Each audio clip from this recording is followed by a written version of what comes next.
చాలా కాలం క్రితం శివుడు మోహిని అవతారంలో ఉన్న విష్ణువుని చూసి మంత్రముగ్ధుడయ్యాడు. వారిద్దరి కలయిక వల్ల అయ్యప్ప స్వామి పుట్టాడు. అయ్యప్ప స్వామికి శివుడి శక్తి, విష్ణువు దయ రెండు ఉన్నాయి. ధర్మం, సత్యం నిలబెట్టడానికి ఆయన భూమి మీదకి వచ్చాడు. పాండ్యరాజయన్ రాజశేఖరుడు అయ్యప్పని కనుకొని పెంచుకున్నాడు. రాజకుమారుడిగా పెరిగిన అయ్యప్ప చాలా తెలివైనవాడు, బలవంతుడు కూడా. యుద్ధ విద్యలు, వేదాలు, శాస్త్రాలు అన్నీ నేర్చుకున్నాడు. తన తెలివితేటలతో, మంచితనంతో అందరి మనసులు గెలుచుకున్నాడు. అయ్యప్ప ఎప్పుడూ ధర్మాన్ని పాటించేవాడు. మహిషాసురుడు అనే రాక్షసుడు దేవతలను ఓడించి స్వర్గాన్ని ఆక్రమించుకున్నాడు. దేవతలు శివుడిని, విష్ణువుని ప్రార్థించారు. వాళ్ళ ప్రార్థనలకు సమాధానంగా అయ్యప్ప స్వామి మహిషాసురుడిని చంపడానికి పుట్టాడు. పెద్ద యుద్ధం తర్వాత అయ్యప్పని చంపి దేవతలకు స్వర్గాన్ని తిరిగి ఇచ్చాడు.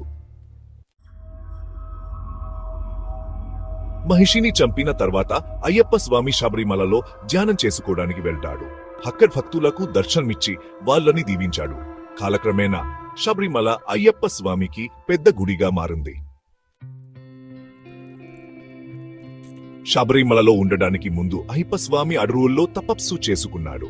కష్టమోన వ్రతాలు చేసి మనసుని ఏకాగ్రతతో ఉంచుకున్నాడు. ఈ సమయంలో చాలా మంది మునులు కషులను కలిసి జకానం సంపాదించారు. పాండ్య రాజు రాజశేఖరుడికి పిల్లలు లేకపోవడంతో బాధపడ్డాడు. అయ్యప్ప స్వామిని ప్రార్థించాడు.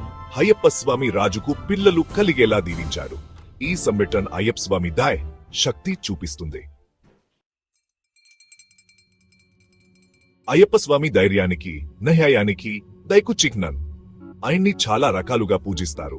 అయ్యప్ప స్వామి భక్తులు శబరిమల యాత్ర చేసి భక్తి చూపిస్తారు. ప్రతి సంవత్సరం లక్షలాది మంది భక్తులు శబరిమల యాత్ర చేస్తారు. 41 రోజులు వ్రతాలు ఉంటాయి. శబరిమల యాత్ర ఒక మంచి ఆధ్యాత్మిక అనుభవం. అయ్యప్ప స్వామి జీవితం మనకి చాలా మంచి పాఠాలు నేర్పుతుంది.